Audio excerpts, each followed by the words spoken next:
दोस्तों यदि आप भी बेरोजगारी भत्ते का फॉर्म भरना चाहते हैं तो इसके लिए क्या क्या योग्यता है, कौन कौन से डॉक्यूमेंट्स चाहिए और किस प्रकार से आप ऑफलाइन जो फॉर्म है वो यहाँ पर भरोगे, कौन कौन से डॉक्यूमेंट्स इसमें लगेंगे, फॉर्म कौन सा लगेगा, तो कंप्लीट जानकारी इस वीडियो में मैं आपको बताने वाला हूँ। तो दोस्तों सबसे पहले आपको एक ऑफलाइन फॉर्म भरना होगा। तो ऑफलाइन फॉर्म कौन सा है, तो मैं सबसे पहले आपको वही दिखा देता हूँ। सबसे पहले तो इसमें आय का एक घोषणा पत्र लगता है परिशिष्ट आय नाम से। तो इस फॉर्म को आपको कंप्लीटली भरना होगा। दोस्तों यहाँ पर सबसे पहले आपके सामने इस प्रकार से, इस फॉर्म का लिंक मैं आपको डिस्क्रिप्शन में दे दूंगा। इसमें 4 पेज लगेंगे। तो 4 पेज कौन कौन से हैं, स्वयं घोषणा का है, सेल्फ डिक्लेरेशन का है, इनकम का है। तो ये 2 पेज इनकम के लगेंगे और इसके बाद में एक स्वयं घोषणा का लगेगा और एक सेल्फ डिक्लेरेशन का लगेगा। तो इसके बारे में भी आपको मैं यहाँ पर बता दूंगा। तो सबसे पहले यहाँ पर प्रार्थी का नाम आपको लिखना होगा। दोस्तों बहुत सारे ऐसे कमेंट भी मेरे पास में आएंगे कि आप हमें फॉर्म पढ़ करके बता रहे हो। तो दोस्तों यहाँ पर हम भरा हुआ फॉर्म किसी का नहीं दिखा सकते क्योंकि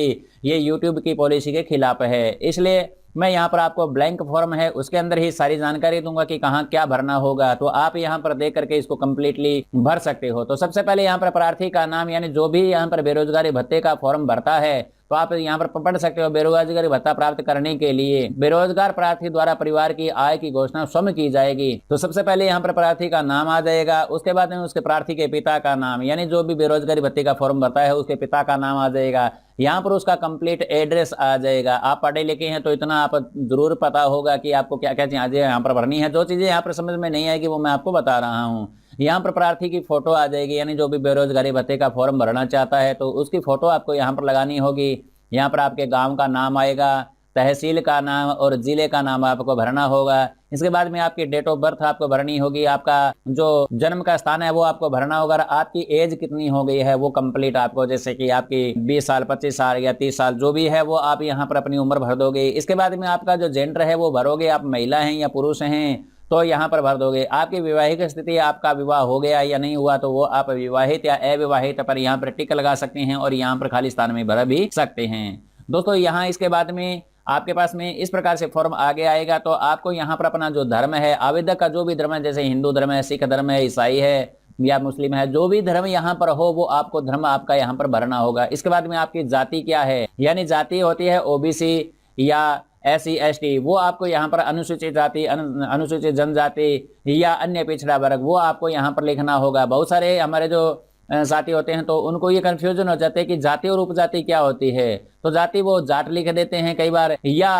कुम्हार लिख देते हैं, तो ये ऐसा नहीं है। यहाँ पर जाति के स्थान पर आपको SC ST या OBC जो भी है वो आपको यहाँ पर, यानी अन्य पिछड़ा वर्ग लिखना है या अनुसूचित जाति या अनुसूचित जनजाति वो लिख सकते हैं। इसके बाद में उपजाति आपकी क्या है, अब यहाँ पर आपको वो जाति लिखनी है जो आपकी मेन जाति है, जैसे कि कुम्हार, जाट है या जो भी सिख है इत्यादि वो यहाँ पर लिख सकते हैं। इसके बाद में यहाँ पर क्या आपका परिवार जो राजस्थान का मूल निवासी है तो हाँ या नहीं पर आपको टिक करना है। यदि आप राजस्थान के मूल निवासी हैं, क्योंकि आपको राजस्थान में यहाँ पर बेरोजगारी भत्ता लेना है तो आप राजस्थान के मूल निवासी होना जरूरी है, तो आपको यहाँ पर यस करना होगा। इसके बाद में आपका परिवार जो आयकर दाता है या नहीं है, यानी क्या आप आयकर दाता हैं, तो आयकर दाता यदि आप हैं तो आपको यहाँ पर बेरोजगारी भत्ता नहीं मिलेगा, तो आपको यहाँ पर नहीं लिखना होगा। इसके बाद में आपका जो मोबाइल नंबर है वो लगाना होगा। पैन कार्ड यदि आपका बना हुआ है तो आप यहाँ पर पैन कार्ड भी लगा सकते हैं। 3 नंबर हमें यहाँ पर नहीं लगाना है क्योंकि 3 नंबर हमारे पास में नहीं होता, ये विदेशों में चलता है, तो ये हमारे लिए यहाँ पर लगाना जरूरी नहीं है। इसके बाद दोस्तों आपके जो परिवार है, आपके राशन कार्ड में कितने सदस्य हैं तो उनकी डिटेल आपको यहाँ पर भरनी पड़ेगी। सबसे पहले कस्टमर, यानी जो कि बेरोजगारी भत्ते का फॉर्म भर रहा है उसका नाम आ जाएगा, यहाँ पर उसकी उम्र आ जाएगी। यहाँ पर प्रार्थी के साथ में संबंध बताना है तो आप स्वयं लिख सकते हो, यहाँ पर स्वयं या सेल्फ लिख सकते हो। इसके बाद में व्यवसाय की प्रकृति आपको लिखनी होगी कि आप बेरोजगार हैं या क्या काम करते हैं, तो आपको बेरोजगार हैं तो बेरोजगार ही लिखना होगा, व्यवसाय आपको यहाँ पर कुछ नहीं लिखना है। और आपके यहाँ पर जो आय है वो आपको नील लिखनी है। यदि आपकी आय यहाँ पर बन रही है तो आप यहाँ पर नहीं लगाओगे, क्योंकि यदि आपकी आय बन रही है तो आपका बेरोजगारी भत्ते का फॉर्म यहाँ पर भरा नहीं जाएगा। इसके बाद में आपके कंप्लीट परिवार के सदस्यों की यहाँ पर डिटेल भरनी होगी और यहाँ पर उनकी उम्र लिखनी होगी और यहाँ पर प्रार्थी के साथ में संबंध, आपका भाई है या क्या है वो आपको यहाँ पर लिखना है। इसके बाद में दोस्तों यहाँ पर आप व्यवसाय की प्रकृति, यदि कोई बेरोजगार है तो बेरोजगार लिख दोगे और यदि कोई काम करता हो पढ़ता हो तो वो अध्ययन लिख दोगे। इसके बाद में उसकी वार्षिक जो आय है वो आप यहाँ पर लिख दोगे। अन्य आय यदि आपकी है तो आप यहाँ पर कंप्लीट डिटेल बता दोगे और यहाँ पर आपकी जो कंप्लीट आय है वो यहाँ पर भर दोगे। दोस्तों इसके बाद में प्रार्थी के साइन यहाँ पर हो जाएंगे। इसके बाद में यहाँ पर इस पेज को है जो आपको नोटरी करवाना होगा, यानी नोटरी से आपको अटेस्ट इसको करवाना होगा, दिनांक और स्थान लिखोगे। दोस्तों यहाँ पर एक बात ध्यान रखें कि जब भी कोई भी हम इस पर प्रमाणीकरण करवाएं या नोटरी से अटेस्टेड करवाएं, तब यहाँ पर जो डेट है वो सभी पेजों पर एक जैसी होनी चाहिए। यानी इसमें 4 पेज लगने वाले हैं तो चारों पेजों पर डेट है वो सेम होनी चाहिए, चाहे वो हम सरपंच से यहाँ पर अटेस्टेड करवाएं या हम यहाँ पर नोटरी से अटेस्टेड करवाएं या किसी भी सरकारी कर्मचारी से यहाँ पर अटेस्टेड करवाएंगे तो सभी में डेट एक होनी चाहिए। दोस्तों इसके बाद में दूसरा पेज यहाँ पर ये लगता है, यानी कि यहाँ पर जो उत्तरदायी व्यक्तियों के साक्ष्य के प्रमाण पत्र है वो यहाँ पर परिशिष्ट के लगेगा। यानी ये 2 पेज यहाँ पर जरूर लगाने होंगे। यहाँ पर आप सरपंच से यहाँ पर आप साइन करवा सकते हैं, यानी कि ये कंप्लीट फॉर्म आपको सरपंच से फिल करवाना होगा। यहाँ पर सरपंच का नाम आ जाएगा, सरपंच के पिता का नाम आएगा, यहाँ पर उसका जो एड्रेस है वो आ जाएगा, विभाग आ जाएगा और यहाँ पर पदनाम आ जाएगा। ये आपको सारा का सारा जो ब्यौरा है वो सरपंच का यहाँ पर भरवाना होगा। यहाँ पर प्रार्थी की डिटेल आ जाएगी, यानी जो भी बेरोजगारी का फॉर्म भरना चाहता है तो उसकी डिटेल यहाँ पर आ जाएगी। इसके बाद में दोस्तों यहाँ पर आपको नीचे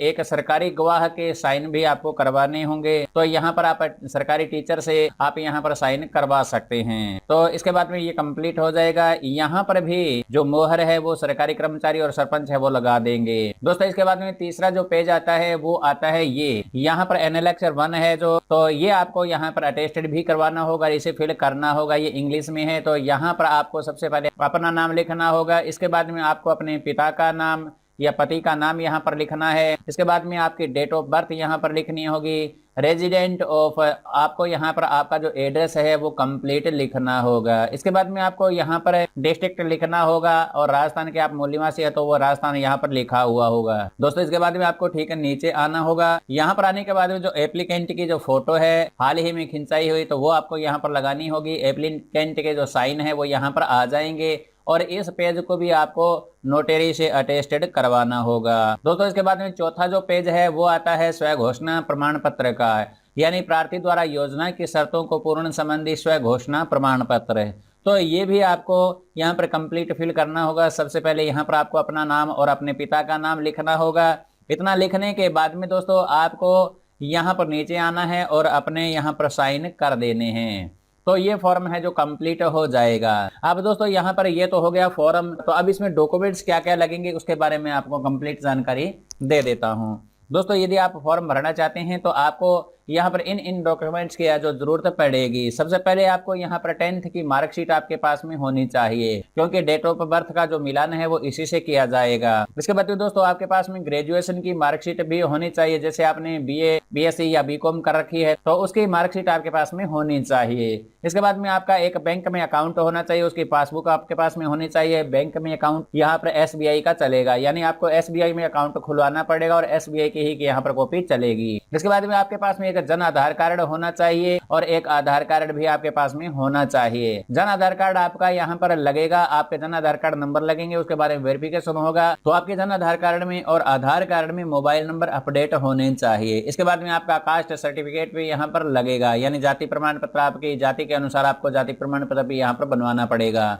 और इसके बाद में आपका बोनाफाइड भी यहाँ पर लगेगा, यानी कि आपका जो मूल निवास प्रमाण पत्र है वो भी आपके पास में होना चाहिए। ये भी स्कैन होकर के, यानी ये जो जितने भी डॉक्यूमेंट्स मैं यहाँ पर बता रहा हूँ ये सारे स्कैन होंगे और स्कैन करने के बाद में आपको अपलोड भी करना पड़ेगा। इसके बाद में आपके पास में एक इनकम का सर्टिफिकेट भी होना चाहिए, जो मैंने आपको बता दिया है। तो इनकम सर्टिफिकेट मैंने आपको बताया था वही लगेगा। इसके अलावा कोई अन्य इनकम सर्टिफिकेट आपके पास में नहीं लगेगा, यानी के और आई ये दोनों अलग अलग पेज यहाँ पर स्कैन होंगे और दोनों आपको यहाँ पर अपलोड भी करने होंगे। इसके बाद में आपके साइन और फोटो यहाँ पर होने चाहिए। तो ये डॉक्यूमेंट्स आपको यहाँ पर लगेंगे। इसके बाद में आपके पास में RSCIT का या किसी कंप्यूटर डिप्लोमा आपके पास में होना चाहिए, क्योंकि ये यदि आप यहाँ पर जो इंटर्नशिप दोगे तो उसके अंदर ये जरूरत पड़ेगी। यानी आपको इंटर्नशिप के लिए जब आप इसमें जाओगे तो फॉर्म भरना पड़ेगा और उसके बाद में इंटर्नशिप के लिए आपको यस या नो करते हैं तब वहां पर ये लगेगा।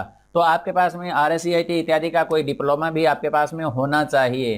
तो ये सारे डॉक्यूमेंट्स आपके लगेंगे और ये जो फॉर्म मैंने आपको बता दिया है ये फॉर्म है जो यहाँ पर लगेगा। यानी इसमें 4 पेज मैंने बताए थे, तो चारों पेजों के बारे में कंप्लीट जानकारी दे चुका हूँ। परिशिष्ट आई है, इसके बाद में परिशिष्ट के है, वो यहाँ पर लगेगा, और इसके बाद में आपका सेल्फ डिक्लेरेशन है वो लगेगा, और इसके बाद में स्वयं घोषणा प्रमाण पत्र है वो यहाँ पर लगेगा। तो ये चारों पेज एक पीडीएफ में आपको यहाँ पर डिस्क्रिप्शन में मिल जाएंगे, आप वहाँ से डाउनलोड कर सकते हैं। दोस्तों इसके अलावा यदि आपको किसी भी प्रकार की कोई भी जानकारी चाहिए इसके बारे में, तो आप मुझसे यहाँ पर व्हाट्सएप पर कांटेक्ट कर सकते हैं। मेरा व्हाट्सएप नंबर आपको यहाँ पर डिस्क्रिप्शन में मिल जाएगा और यहाँ पर स्क्रीन पर भी मिल जाएगा। उम्मीद करता हूँ दोस्तों कि आपको ये वीडियो पसंद आया हो। यदि आपको ये वीडियो पसंद आ जाता है तो वीडियो को लाइक और शेयर जरूर कर देना, साथ में कमेंट बॉक्स में कमेंट भी लिख देना। चैनल पर नए हो तो चैनल को सब्सक्राइब करके और बेल के आइकन को भी दबा लेना, ताकि आपको आने वाले हर एक वीडियोज की नोटिफिकेशन मिलती रहे। दोस्तों यदि आपको नेक्स्ट किस टॉपिक पर वीडियो चाहिए इसके बारे में भी आप कमेंट करके मुझे जरूर बताएं, ताकि मैं जल्द से जल्द उसके ऊपर भी वीडियो लेकर के आऊं। तो मिलते हैं नेक्स्ट वीडियो में नई जानकारी के साथ में, तब तक के लिए जय हिंद।